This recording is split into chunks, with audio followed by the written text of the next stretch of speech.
Hey there, everyone, and welcome to Orthodox Christian Parenting, the podcast for parents who are in the struggle to raise children who know Jesus Christ and love him deeply, even when this loud and distracting world that we're in doesn't make it that easy to do so.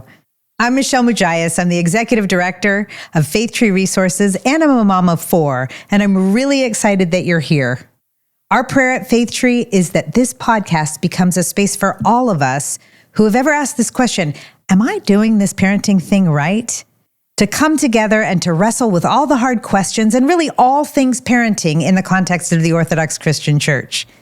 If this is you, then you're in the right place. So take a deep breath, settle in, and let's get ready to grab a little perspective together.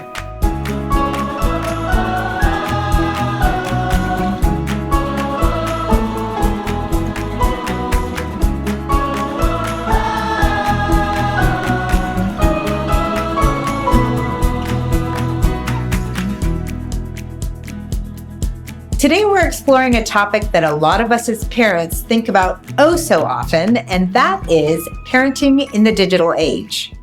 And we're so grateful today because we are going to be in conversation with one of my favorite thinkers on the topic, Dr. Felicia Wu Song, a cultural sociologist and an expert on how digital technology shapes our lives. Dr. Song trained at Yale, Northwestern, and the University of Virginia, and her research explores how social media and how screen culture are reshaping family, community, and spiritual formation. She's the author of one of my favorite books on the subject, Restless Devices, and you can see that I have read it quite a few times. Restless Devices, Recovering Personhood, Presence, and Place in the Digital Age. And she has spoken everywhere from parent groups to schools, to churches, to massive conventions, all the way to the Vatican. So Dr. Song, thank you. It is such an honor to have you here with us today. Oh, it's really my pleasure. Thank you. One of the things we've been talking about as we've kind of dreamed what this conversation would look like is, as a mom, I have 4, and I also get to work in the youth ministry space quite a lot. I often feel like I have no agency and no ability to protect my kids or the young people that I'm working with when it comes to technology. And one of the things that I really love about your work is that it doesn't assume that just because we're in the digital age that it just has to happen to us. And that seems kind of countercultural to the message we get a lot. I think that's why your work resonates with me so loudly. You have a balance on the topic. So one of the things I've heard you say that I really love is that even in the dominant technology of today, it's not inevitable. I think that's the terminology you use. So that as a parent gives me great hope. Can you just tell me a little bit more what you mean about that?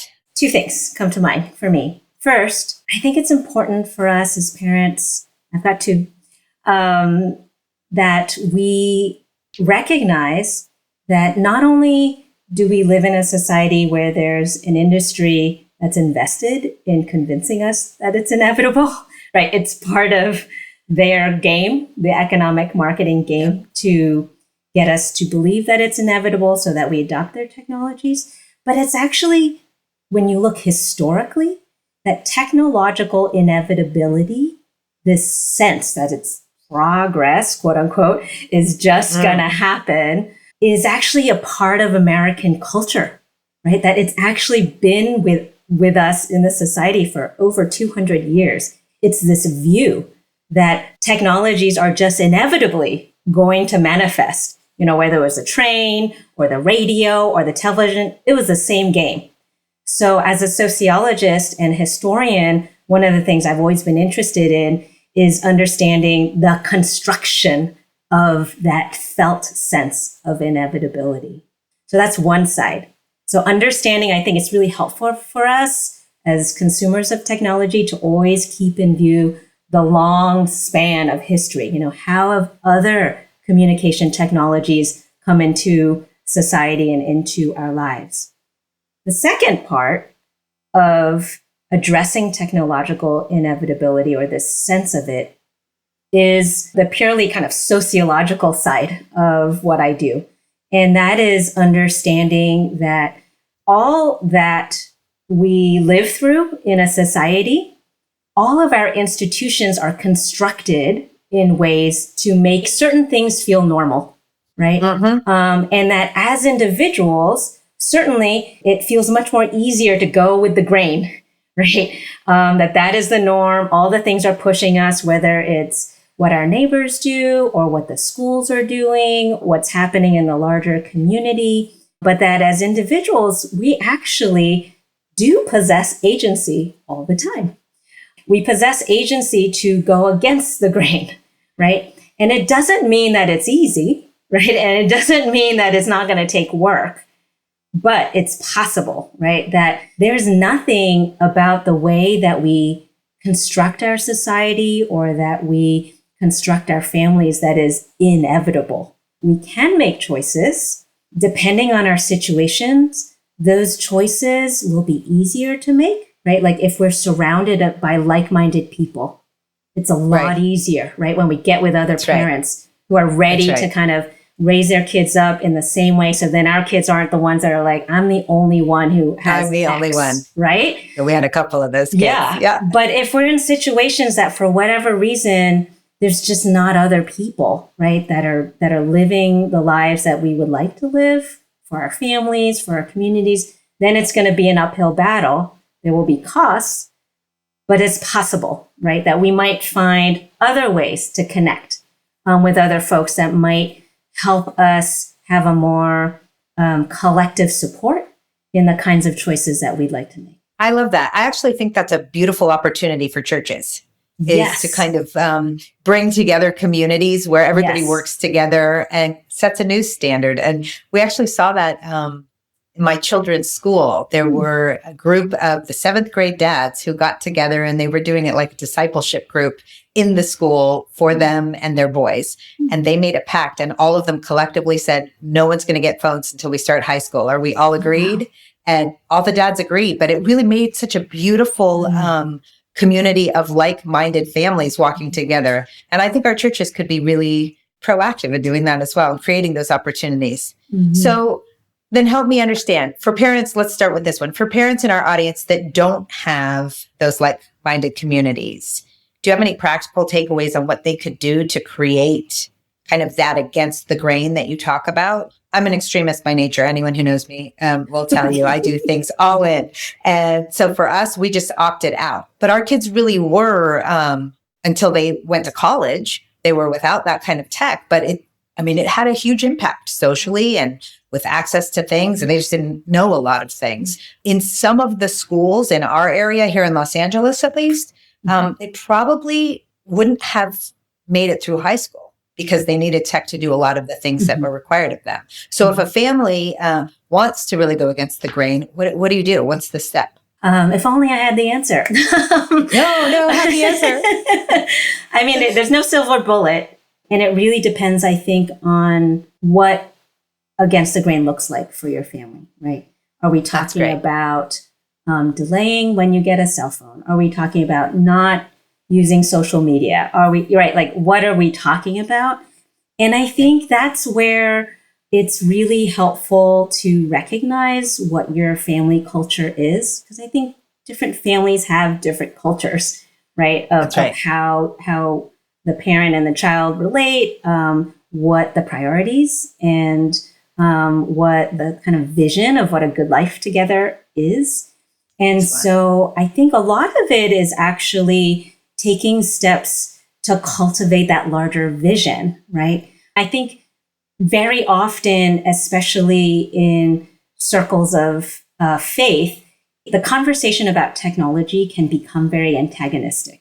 What I mean by that is that it's a very anti-technology, right? Like that's the main, like how do we push this thing out, right? That's right. And one of the things that I'm actually interested in is, yes, we need to have those conversations and perhaps set those boundaries that are appropriate for our children and appropriate within our family culture. But I think there's a really wide horizon of answering the question, okay, so if not technology, then what? Right? Like, what's the alternative? Right? So if all the kids say, I need to be on social media to be with my friends, okay? We don't want our kids to have no friends, right? We would like them to have friends and cultivate a social life and grow in their self-understanding of how to be good friends, right? What is the alternative then, right? Like, how do we cultivate their social lives and their friendships in a way that is fitting our values, our priorities, our hopes for the ways that our children develop, right? And so very concretely, what that might look like, for example, right, is instead of just saying, honey, sorry, no social media, you're just stuck, right, in our house. Yeah. And all your friends are off there chattering about.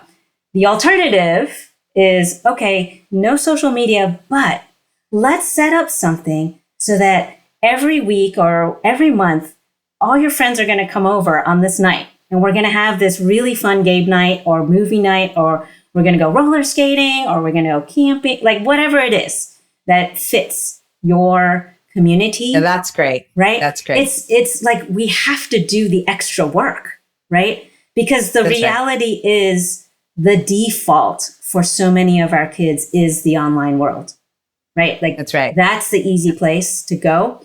And so if you don't want the default, if you want to push against the grain, then we have to create compelling enough experiences. That's right. I love it. Within our families, within our communities, within our churches that are going to say, this is actually really fun, right? Like, why would I be tapping away, scrolling through my Insta, right? If I could be doing this, right? If I could be painting, if I could be playing at a stream, if I could be building something, right, out of, wood, and we're working with, tools, like all of that, right? There's so many more things that can fill childhood and even teenagehood, right? That I think with our technological practices, all the apps and the games, it's really easy for us to forget. And it's easy for our kids to forget that they actually love music, that they actually love being outdoors, that they love working with their hands, they love baking, right? So as a parent, the bad news is that it actually takes more work, right? Right. It's a lot easier to just kind of... In some ways, for sure. Yeah, right. In some ways, right? Yes. But it's easy to kind of default to the babysitter technology, whatever that is. We have to be creative and hopefully find other partners, friends who are also interested in coming together, right? And creating experiences and opportunities for our kids. I love that. I heard there's an author named John Eldridge, and he was asked by some people about taking away young people's phone. He just wrote a book that is wary of a lot of technology, and he had a lot to say about it. But somebody asked him, what would happen? Like, should I just take away my kid's phone? And he said, well, if you're going to do that, you better go blow up a Coke bottle in the backyard. You got to replace it with something. I'm like, oh, that's so smart. I love it. And actually, in the Orthodox Church, we call it the middle way, which is we don't want to be on either side of the extremes. Really, Orthodoxy loves to be in the middle. So you're not overzealous like some of us that just say no tech until you go to college, or you're not apathetic and saying, well, good luck, here it is, go get them, right? It's really creating experiences that allow them to reside in the middle way. I love that. Parenting in the digital age is tough. Am I right?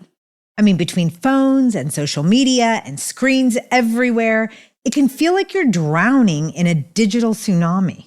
And that's why we put together Navigating the Digital Tsunami, which is a practical Orthodox guide for parents. It's a downloadable resource that gives you a bunch of tools, like a family tech vision statement or smartphone contracts, and even ideas to help you create a tech-free rhythm in your home.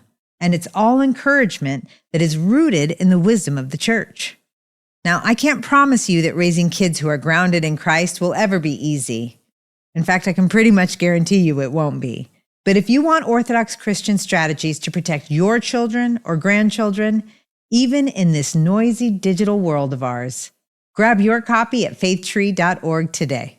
Tell me a little bit, or tell our audience a little bit about monotasking. I know that's something that you've spoken about. I've heard you several times talk about this idea of kind of rethinking our relationship with technology by rethinking first as parents what it is that we're actually doing, and then starting with these little micro moments where we're not doing all the things. Can you speak to that? Sure. So the argument for monotasking starts with the assertion that our technologies are compelling to us because they actually sit on top of an existing set of assumptions that we already mainly buy into. And that set of assumptions is that being productive is one of the most important things in our lives, that it is what drives my sense of worth, is what drives my sense of success. And so that's why having technologies that allow us to do multiple things at once is so attractive, right? I mean, and it's so powerful. It's so good at Addictive. doing that, right? Yeah. And so our tendency then is to multitask, right? And there's been lots of arguments, really great arguments about how multitasking has its limits, right? That our brains can actually only do so much, and multitasking actually starts to fatigue our brains, right, in ways that are not healthy in the long run. But what I'm interested is in the idea of, well, how do we not just say, all right, I want to get rid of this technology. This is a bad thing. I want to try to attack the foundational assumption that being productive is the best thing, right? That is what is the best use of my time. And so instead of multitasking, instead of this kind of cultural practice that we all think is fine and the best thing to do, what would it look like if we engaged in what Jamie Smith calls a counter liturgy, right? A different practice that actually pushes back against the cultural norm, right? And kind of turns us towards a better vision, right? Perhaps a truer vision of what our lives and our identities should be rooted in. And so monotasking is what it sounds like. Mono, one. When you're doing something, only do that one thing, which sounds kind of dumb for most of us, I think, if we sit around and think about it. Yeah. Right. Yep. And so I think the examples that I always give that are sort of awkward in the beginning, when I was teaching college students, the obvious thing is when you're doing your homework, you should just do your homework. But they've heard that a million times. And so what would it be like if we did something like eating? If you're alone, you're just having lunch on your own or breakfast on your own, right? All the kids are out, right? Everyone's off on their thing. What would it be like to just eat, monotask, eat, and only eat? No scrolling, no doing, no clean, right? You actually taste your food. You actually just be still, right? And what happens? Another example, driving, right? What would happen if you're driving and you're only driving? No listening to podcasts, right? And this only works, again, if you're alone in the car, right? If someone's there with you, you should probably talk to them, right? But these monotasking exercises or experiments really are these interesting opportunities, I think, for us, right? For most of us, if we eat alone or drive alone and don't do anything else, right? And monotask, I would guess that most of you all would feel what I have felt when I've experimented with these things, which is very uncomfortable. You feel very uncomfortable in the beginning, right? Just like, because we're so accustomed, right, to having content. That's right.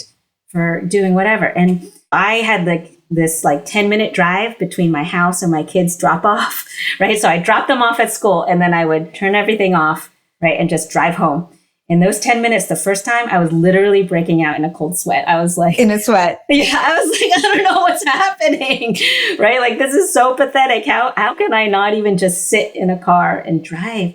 But when I leaned into it and I kept doing it and I kept doing it, this is, and this is the fruit, right? The fruit is that I started discovering things in those 10 minutes. Right? Isn't that something? I started seeing my neighbors and their new container plants or their new pet, right? I started actually hearing myself and feeling in my body what was going on, right? I'm such a mile a minute kind of gal that I can just kind of just keep, keep going.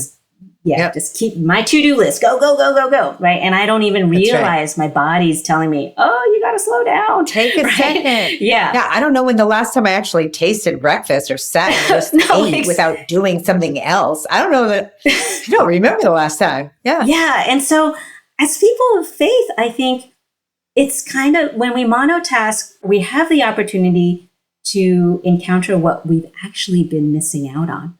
It's kind of Yeah. taking the FOMO thing and flipping it on its head, right? Yep. That we always think that, like the cool things are happening online, but there's so many That's cool right. things that are happening around That's us right. all the time, in the people, in the places, in our bodies, in the food that God has given us, right? And as human beings, we're missing out when we're Yeah. not letting ourselves be actually right. embodied, right? In a place. And so one of the things I definitely prioritize, because I think what our screens in part do is it takes us out of our bodies, right? It says our bodies don't matter. And if you've ever sat and been in an airport or seen a bunch of folks on screens, it's this like hunched over, we're all kind of like hunched over tapping, right? Doing our thing. Yeah. And it's just like our body, we just have no sense at all of these beautiful bodies that God has given us to experience presence with. That's right. The presence That's a great of other word. people, even our own presence, and certainly most of all, the presence of the Holy Spirit, right? Of God in us. And so I think there's just so much potential in monotasking, and we can take monotasking and you could go down the road of a lot of ancient spiritual disciplines, right? Of stillness and solitude. It's like an easy doorway into those conversations. Right. But even if, you're not really ready for that, or you're not sure about it, just trying 10 minutes of doing that one thing only, I'm going to just do my laundry and only laundry. I'm just going to cook and only cook. I myself, so if I'm in the Divine Liturgy, which in the Orthodox Church, if you haven't been to an Orthodox Divine Liturgy, they are so embodied. Mm-hmm. There is so much sensory input and the sights and the sounds and the smells, and it's so beautiful. But I have noticed the more I engage throughout the week with my technology, the harder it is for me to exit that kind of lack of presence and actually be present when I'm standing in front of the living God in his church. I mean, he's there. I always try to be mindful and pare down my tech use, or, particularly for me, it's the phone. That's the one that gets me.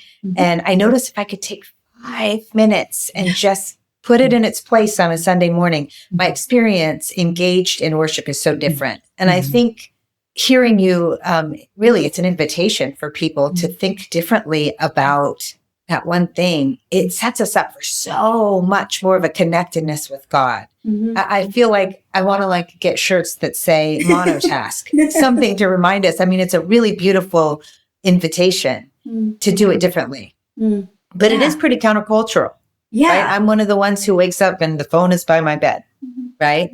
So it's the first thing and last thing that I do, which doesn't really seem very consistent with being present with God. Yeah. And that's the thing, right? I mean, it's so much about being self-aware, taking little baby steps of experimenting and finding out, like you said, you realize, even if I just stop using my phone for 5 minutes before I go in to that Sunday worship liturgy, right? Yep. That makes a big difference. And I think that's what's so exciting to me, because when we read all the great stories of the people that go on these weekend detoxes or 30-day cleanses and whatnot, it's all like, oh, that's really great. But for real, I'm not going to do that. Right.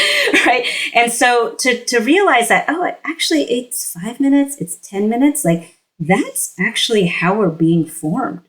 Right? It's not these dramatic steps. That's right. It's these little unseen things that we can do that, like you said, can totally shift our perspective. That's right. And then open up these other new appetites for, that was really cool. Maybe I can try that over in this area of my life. Right? And I just believe that God has created in us, right, a hunger for him, for God's presence and God's reality, right? For nature, for other people. And that if we just kind of open the door a little bit with these little experiments, we can discover all these things that we are often just kind of passing by. As Orthodox parents, we know our children will follow our example. If they see us praying, they'll learn to pray. And they need us praying for them every single day. That's why we created The Encounter, which is a free Orthodox prayer app to help you stay faithful in that rhythm. Morning, midday, and evening prayers. You'll find not only the prayers of the church, you'll find scripture readings, the Psalms, saint stories, and hymns, all right at your fingertips.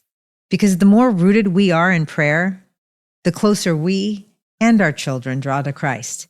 Download The Encounter wherever you get your apps or learn more at faithtree.org. Let me ask you this question. Would you say that technology is neutral? Oh, no. Okay. Tell me about that. I think this is an important one for us to hear. Yeah. I think in American culture, it's definitely a dominant way of thinking about technologies. We like to think that the outcome of a technology only depends on my motivation or my intention, right? If I'm a good person, right, I will use technologies in a good way and it'll affect me in a good way. If I'm a bad person, I can use technologies in a bad way and it can affect me in a bad way. I don't think that logic or arithmetic works at all, right? Part of it is that it's not just the thing we're doing. That is, we think we're on our phones and it's making me productive, so that must be a good thing. But what it's also doing, that's the function of the technology. But the practice and the form of the technology, the fact that it's always with me, the fact that I'm constantly looking at my emails and bringing work home and it's with me all the time, right? That is forming me, right, in negative ways, because work is with me all the time and I'm preoccupied with it and I'm not with my spouse or my kids. Even though I'm physically there, I'm not actually there, right? That's right. And so the practices can have effects on us in ways that are actually counter to the productivity, right? That we think is good. The other piece of it is just that, especially with internet technologies, right? I think this is something that more and more people know because it has become a part of the cultural conversation now. Netflix documentaries, schools are talking about it. Psychologists are talking. Jonathan Haidt's Anxious Generation, right? These texts are all bringing it up now that our technologies, the designers of the devices, the designers of the apps, they are not looking out for our welfare, right? They are not looking out for our children's well-being. Their goals are the bottom line, and they're going to get there through addiction and hitting under the belt, right? And that's just the reality of the industry. Like, you can't not, it's just what the facts are. And the executives that are, kind of the whistleblowers who are saying, actually, this is what we're doing, right? They're all coming out and saying, this is just what the game has been. And so specifically with internet digital technologies, I think the claim that technology is neutral is just, it's just empirically not true. Right? It is meant to drive us to be attached to that technology as much as possible. And it wants our data, right? It's trying to kind of get into all of our lives because that is the way these companies can make their money. As a parent, does that change anything about how you navigate tech with your own kids? Knowing that kind of underlying incentive? For sure. Right. I think, my kids I always tell them that they suffer the most because they have a mom who's been studying this. But I tell them, guys. I tell them it's kind of like the scientists who were in the lab that were studying cigarettes and they were realizing that nicotine is addictive. And in the 60s, everyone was smoking, right? Like, that was just a normal thing that you did. That's everyone did socially, right? But the scientists knew something. They were discovering something, right? That was realizing this is actually really bad for people's health. And it is creating addictions. And so in my household, I've told my kids, like, unfortunately, your mom happens to be that scientist, right? Yeah. Like, I happen to have read the data and it's like, this just isn't good for you in the long run, right? And it's not good for me either. It's not like it, obviously, like, their brains are still developing, so there's more plasticity, and so the impact will be greater. But but it's still impacting me. It's not only trying to cultivate a spirit of realism in our children, like this is actually what's happening. Let's not be naive about it. Okay. But also needing to push back against the kind of celebration of technology that we have in our society all the time and saying, actually, let's be skeptical. Like maybe you can use this, but let's talk about how, right? What are the boundaries? What are the constraints? Why are we using it? Right? Like let's be That's in a great conversation, question.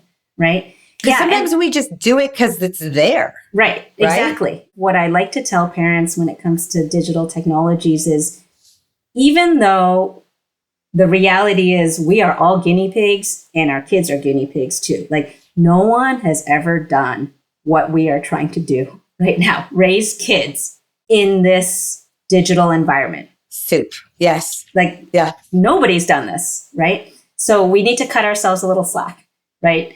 It's a lot to handle and a lot of stuff is changing all the time. And at the same time, right, even though something is very new, unprecedented, as we like to say these days, right? Yeah. There are some things that are very old. Parenting on the issue of technology in some ways is no different than parenting in any other area of our kids' lives. It's the same thing as parenting over their understanding of sexuality and sexual behavior. It's the same thing as their understanding of appropriate ways to socialize with their friends, right?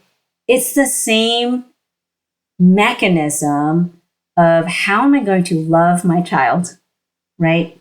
And shepherd them in a way that hopefully provides thriving for them. And as you said earlier, sets them up to meet the Lord of the universe, right?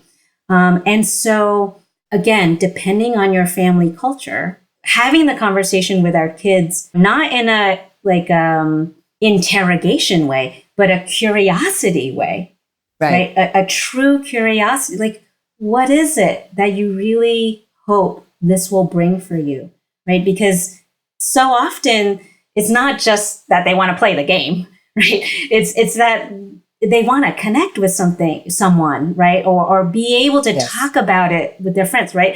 That's so it's those deeper things that are motivating our children, right? To want to be following the norm. It's those deeper things that as parents, we can and should, right? With fear and trembling and the mercies of the Lord, right? Enter into those conversations with our children and be cultivating a kind of conversational relationship with them so that as they grow, they can see us as companions, right? In willing to ask truly curiosity questions, right? So that we aren't just the authorities, we aren't just the boundary makers, right? But that we really want to know them, right? Like we want to know their heart. And whatever comes out, that we want to be able to hold it and bring it to the Lord and bring it to the Lord together, right? And help them know how to do that. And in many ways, again, that process is the same in all areas of their life, right? I mean, it's going to be the same when they're picking their major, when they're getting their first job, when they're, dating someone. It's the same thing, just particular to technology. So good. All right. I'm going to ask you one last question. Sure.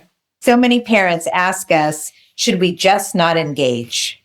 And, I know myself personally. So I had 2 boys that went off to college last year and we held out through high school. They didn't get phones until they went off to college. We gave them 2 months to kind of practice in our house with us. Mm-hmm. And the idea was, they couldn't, that's how they found their roommates. That's how they scanned their, meal plans. Yes. So it was a little bit of a, okay. And they had phones. They were essentially flip phones. They were called the Wise phones when they started driving and things. But people often ask, was that the right call? I don't know if it was the right call. We just did what we thought was right at the time. And we tried really hard to steward that decision well. But I wonder if parents now looking, especially with younger ones, into kind of introducing the technology. The question is, should we just not? I don't know. This is where I tend to, and you probably could feel it in the kind of the answers that I have, is not draw a particular line.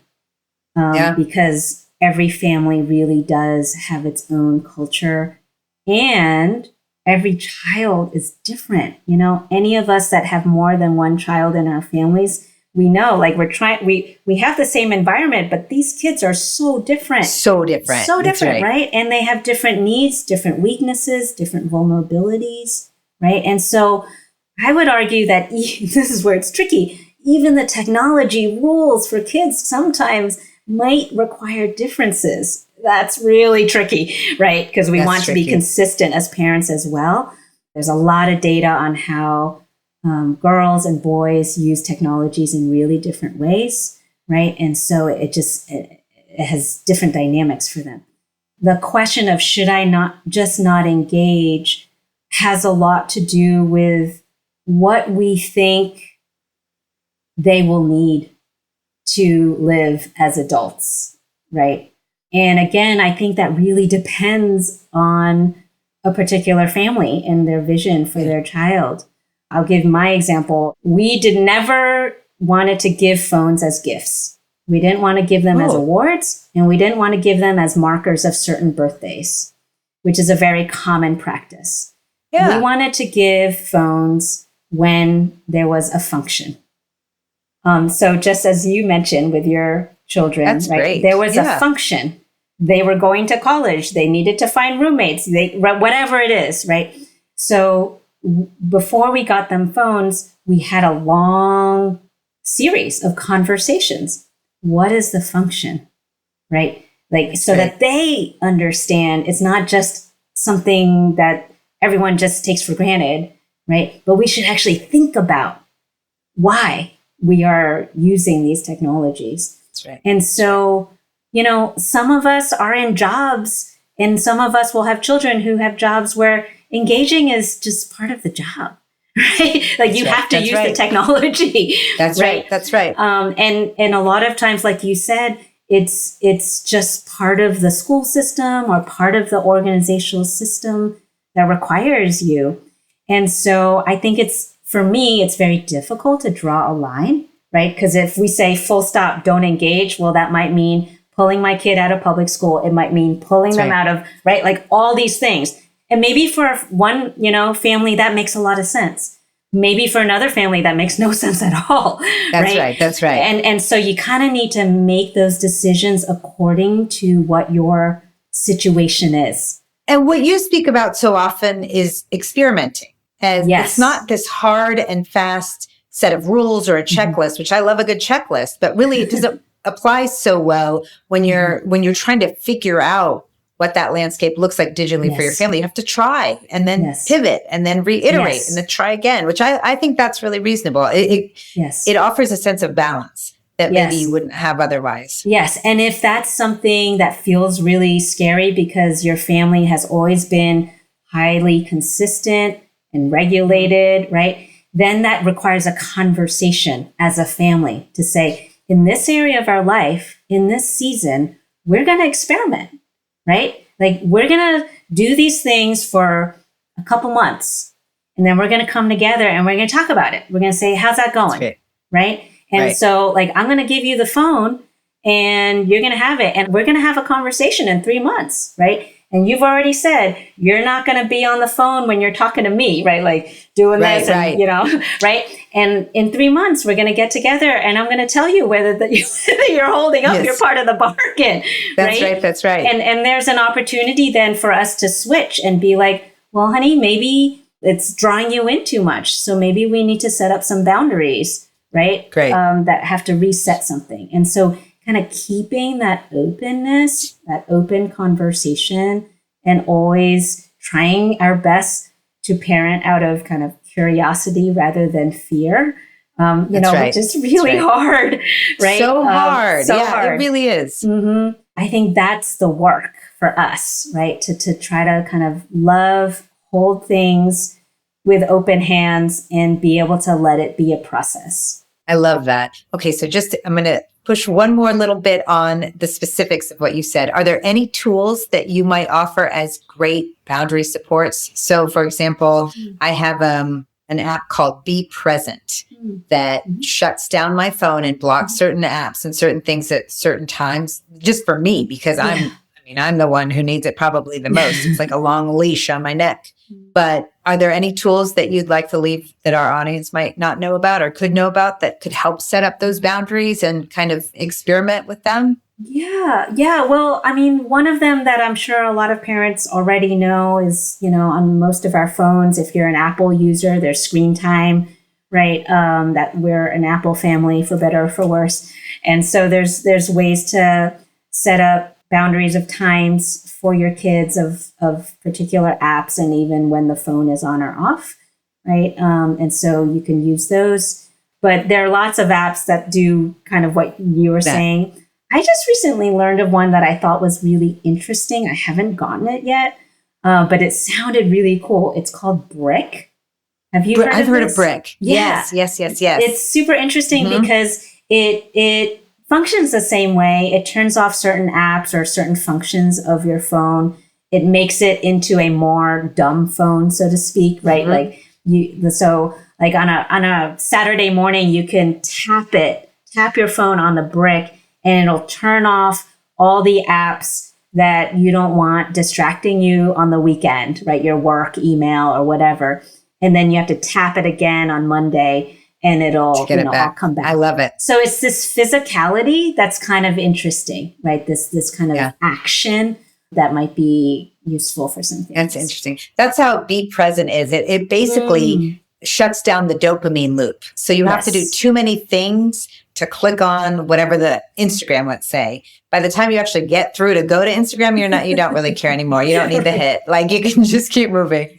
Oh, I appreciate your time so much. What an absolute blessing to have been with you today and to get to learn from you and get to know some of the good work that you're doing and to share with our audience all that you've offered. And I just have to tell you, I say it again, this is one of my, I don't know if you can see this, favorite resources on kind of thinking through the bigger picture about what devices mean for us and our kind of state of being in the world. So thank you for this and for sharing your time with us today. It's been an absolute pleasure. Thanks so much for having me. Thanks to you for listening to this week's episode of Orthodox Christian Parenting. Every week, we're here to help you raise children who know Christ, who love him, and who spend their lives trying to be like him. And hey, listen, if this episode blessed you, would you do us a favor? Would you consider leaving a review or sharing it with a friend? Here's why. When you do this, it helps us reach more families. It helps them find the show like you did. Okay, and last thing. If you want to go deeper, you can download this week's free discussion guide in the show notes or at faithtree.org/parenting. This guide is a free gift to you and a great opportunity for you to think more deeply about all that we talked about today with your spouse or your friends or your community at church. So check it out, and we will see you next time.